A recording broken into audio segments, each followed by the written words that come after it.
he's a clearance diver. Clearance diver, so you know, like a Navy SEAL. A Navy SEAL, yeah. Well, what does he clear? They clear bombs. Ready, 1, 2. But at the moment they're, off the coast of Somalia, basically doing open heart. Yes.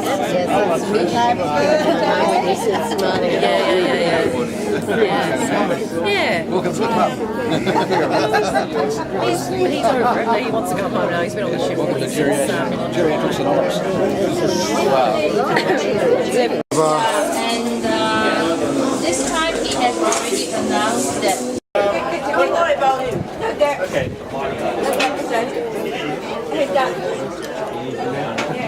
Okay, ready? This way. 1. Oh, no. I didn't realise you called it photo. Yeah, photo. Oh, sorry.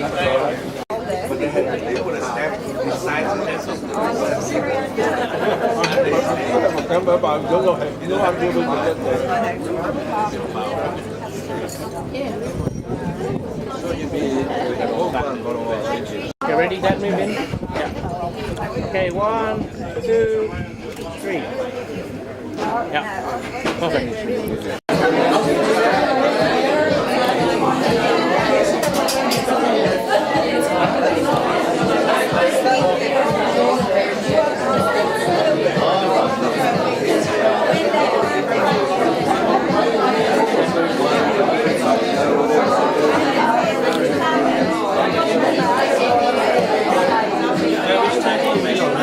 Yeah, sit down somewhere.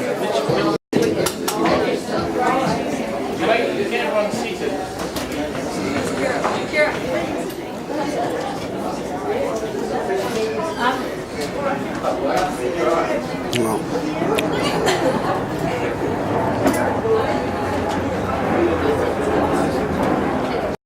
Google and see famous people that shared the same birthday with Dad.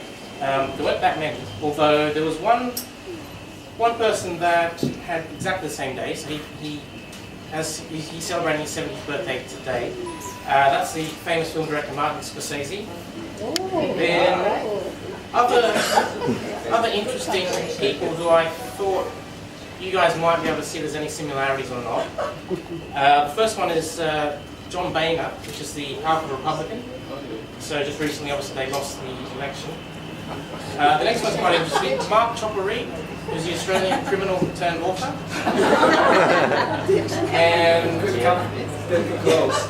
And then funny man Danny DeVito.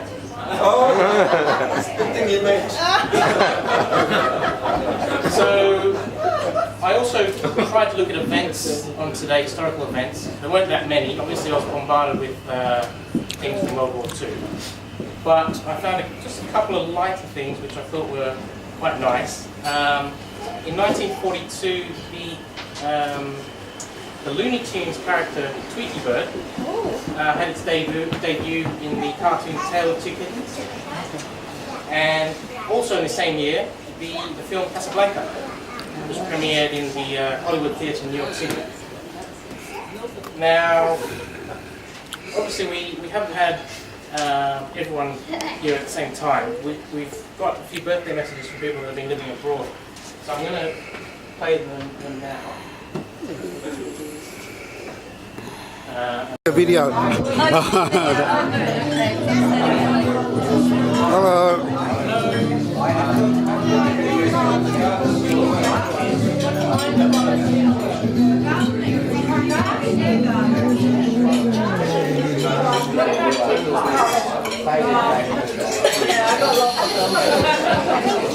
What do you want, some juice? Oh, apple juice is juice. No, I think it's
understand.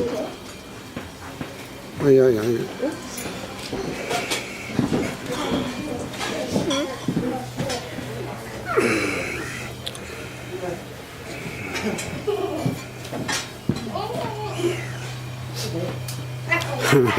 Kira, can you sit down for a little while? Don't sit down.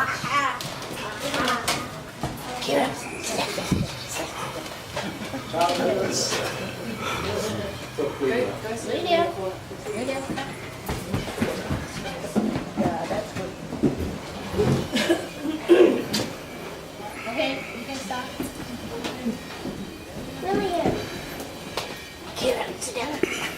First, I'd like to thank you all for coming along today to help my dad, Doug, turn 70. What a lovely location we have. I'd just like to thank my sister, mum, and my brother and sister-in-law for helping organise all this. Also the staff for doing all this. Firstly, I'd just like to make some thanks to people who've come from a long way to be here. Specifically, my uncle's coming away from Penang, and my sister-in-law, brother-in-law, Little William, who will come all the way to Singapore to be here today.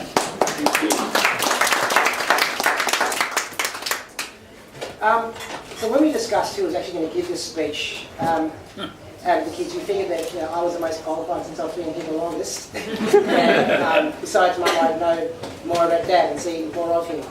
Obviously, he has had a big influence on our lives and my life, especially. But there's a couple of things that people who know him will know that you could describe him with as being disciplined. So when we were growing up, Dad ran and still runs a very tight ship at home. Things have to be done a specific way. Preparing the table, doing the rice correctly, doing the rice on time, making sure you did this and did that. So from a very early age, Philip and John and I learned what was right and what was wrong and what was accepted. So I think those lessons have made us the adults around it, responsible and successful. If you've ever been to our house in Turramurra, you'll notice that things are very orderly, and also you'll notice that someone has an obsession with labelling. Now, it's not me, it's not Mum, so I'll let you draw your own conclusions as to who it is. But there are very specific labels all over the place telling you to do things that you think would be, I don't know, second nature to most people. Things like turning the fan on and making sure the light is turned off and that kind of thing. I think it's one of Dad's little things that he does just to make sure that we have reminders that things are ready to go. You'll also know that Dad is quite intellectual and quite surprising sometimes in what he does. He always surprises me when he'll suddenly pull out a guitar and start playing. Even though he's played for 60 years, okay, on and off, he'll pull out a guitar and play something, so it's quite shocking. And also, he's actually quite musical in that way. He'll play the guitar, he'll play the piano as well, just randomly. So you'll turn up one day and he's like, the way you play the piano. It's all very strange, all these different faces of Dad that you don't see all the time. You have to add that he actually learned how to play the piano by ear by himself. He didn't have lessons. Which leads, I suppose, into the next thing about that. He's very intelligent, well read, always has an opinion about something, and he's not very afraid to tell you anything. What goes with that intelligence is also he has a quest for learning and knowledge. He likes to know things. His recurring love affair with technology is happening there. He's recently got himself an iPhone, which he's trying to master. So speaking, I can't hear a word. Next will come the hearing aid. So every time we go over there for family dinners on Sunday night, so every Sunday night I go over there, the first thing I get when I come to the door is, hello son, what does this mean on my iPhone? How do I do this? Why did I send all these random messages? Well, Dad, and we spend the next hour explaining it. But he's always I wouldn't say an early adopter of new technology, but an adopter of new technology. One of his other loves as well is he loves looking at the mail order catalogues for the one device that will do everything. And then I asked me about it, and I asked him, does it work? How does it work? How can I use it? Can I do this? Can I do that? He's like, don't know, Dad, let's have a look. So we generally read through, go through all the specifications, and in the end we just go, oh, we don't really need it. It's on to the next gadget. He's been renowned for his gadgets over the years. Some of the things he thought were a really good idea didn't really turn out to be such a good idea. Well, I could say maybe they were ahead of their time. Before the advent of mobile phones, the widespread use of mobile phones, we would go to Paddy's markets and other markets and obviously get separated. So his idea of us finding each other, instead of doing this all the time, was he got us walkie-talkies. And not the nice little walkie-talkies you get now in Dick Smith. No, like the first walkie-talkie, so, you know, this size. Hello, hello. And then you hear use the proper radio language. Over. So that'd be Mum dragging me along and we going, we're in the bed, child. Over. Well, everybody's just going, what's going on here? Those walkie-talkies were quickly retired after a few visits to markets. Another one of Dad's great ideas was he used to own a very small white charade, Perla charade. Lots of windows, lots of visibility, you can see everything. He thought it was a great idea to have, to install in the rear reversing lights. He took the standard lights out, put lights in that when you put it in reverse, they beat. And it wasn't a beep, beep, beep, beep, it was a and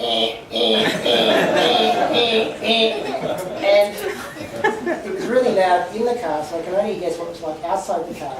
But what was kind of ludicrous, I thought, was that you're in a small car and you can see everything because it's got such big windows. I was like, oh, Dad, what are these for? Oh, it's for serving everybody else. Okay, then. Thank you. Luckily, I think that car had an accident, so we didn't see that car anymore. So, oh, yeah.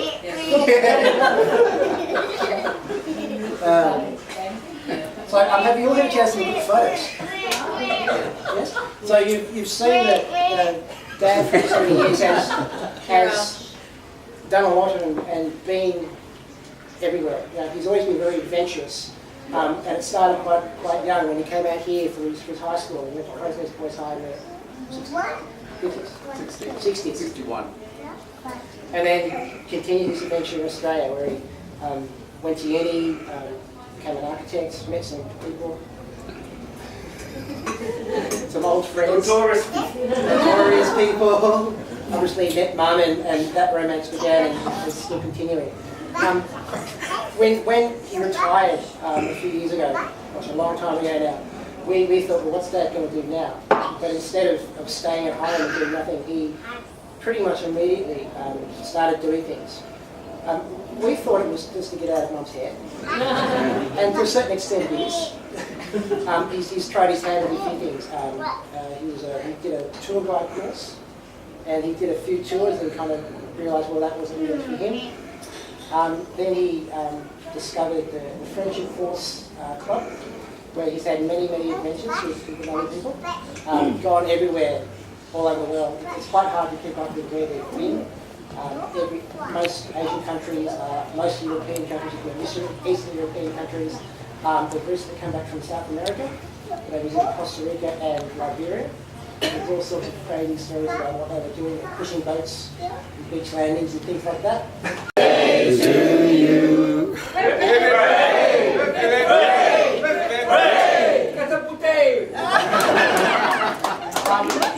I now think that the birthday bear would like an opportunity to reply.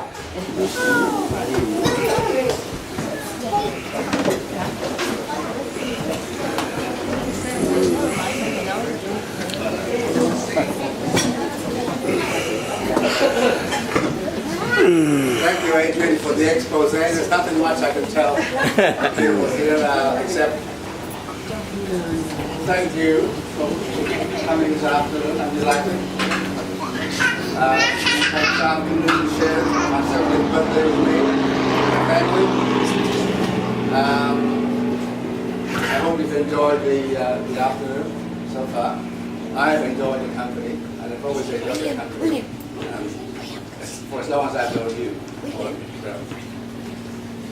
Now, I'm especially delighted that my sister has been able to come from Malaysia to help me celebrate 70th. And Jonathan, Anushka, and young William to come to Sydney via Singapore, I must say. I mean, they've been traveling for what, 13 plus 7, 23 hours in a period of how many days? A week or so. So they're suffering from double jet lag. But given that, I think they're still very active and with great help. I miss Luke, who is, as you know, is overseas working. And if you speak to him tonight, please send him my best wishes, my best regards, and keep safe. And in his absence, I'm delighted to have our future step-granddaughter, Kira J.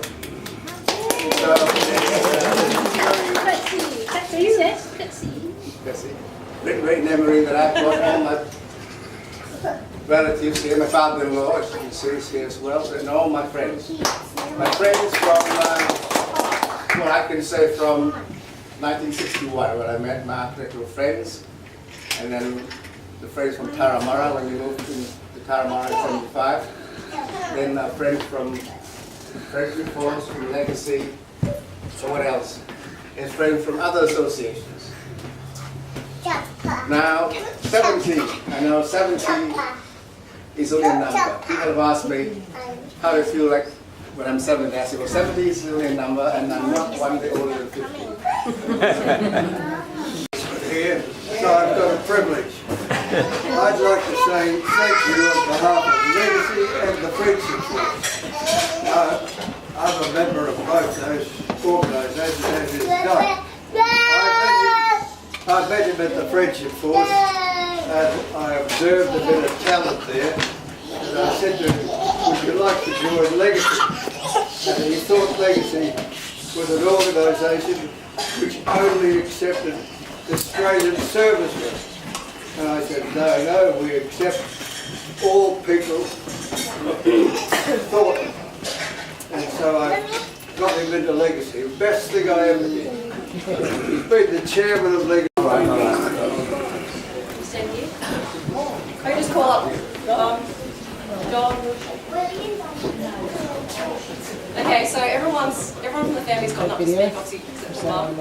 So I just wanted to say again, thank you all for coming today. It means a lot to us and to Dad having a great day. I just wanted to give special mention to Adrian, who actually pulled together all of the photographs, and he spent the last 2 weeks scanning the photographs and putting them into the program. I think you'll agree it looks great. He also put together the videos and just made sure they all kept together. So I just want to round of applause to Adrian. Yeah.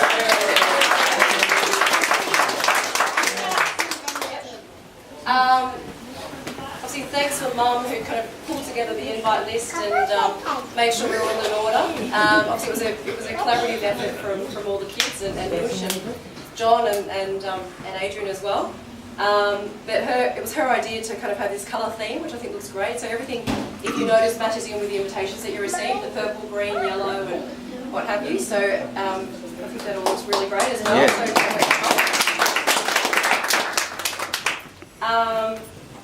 that's it for the speeches. Last but not least, if you could all be upstanding, we'll sing happy birthday for Dad and cut his cake.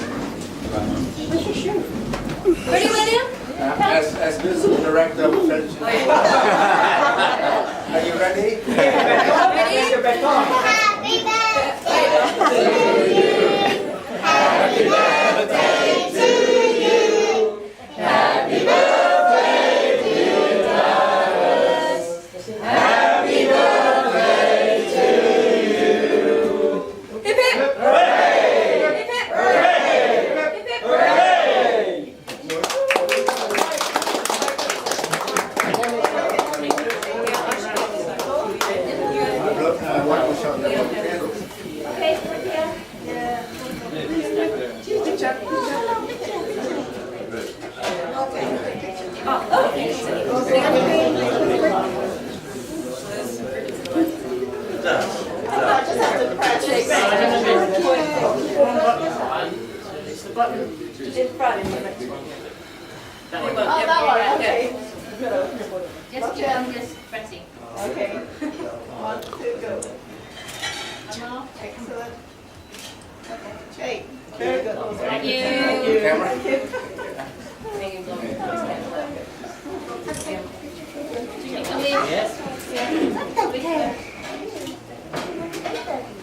Blow the candle first, Dan. Oh, sorry. Yes.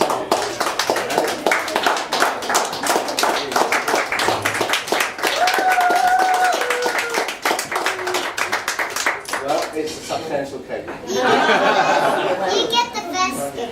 I get the basket. You get the basket. Okay. It's your birthday. I like three.